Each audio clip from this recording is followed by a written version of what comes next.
কংগ্ৰেছক চাফা কৰাৰ কথা কিমানে কৈ গ'ল জিতেন্দ্ৰ সিং ভূপেন বৰা ৰিপুন বৰা কিন্তু কংগ্ৰেছটো চাফা কেনেকৈ হ'ব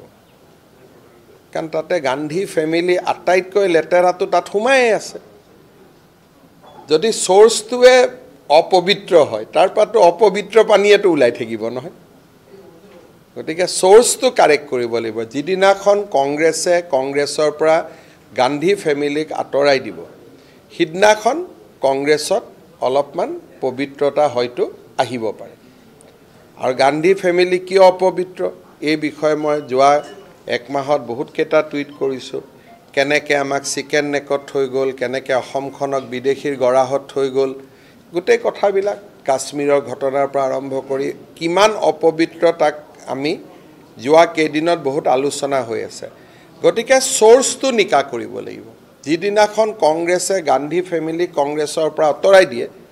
তেতিয়া কংগ্ৰেছ নিকা হ'ব পাৰে আৰু নহ'লে কংগ্ৰেছ এনেকৈ থাকিব যোনে যিমান চাফা কৰিব খুজিলেও চাফা নহয়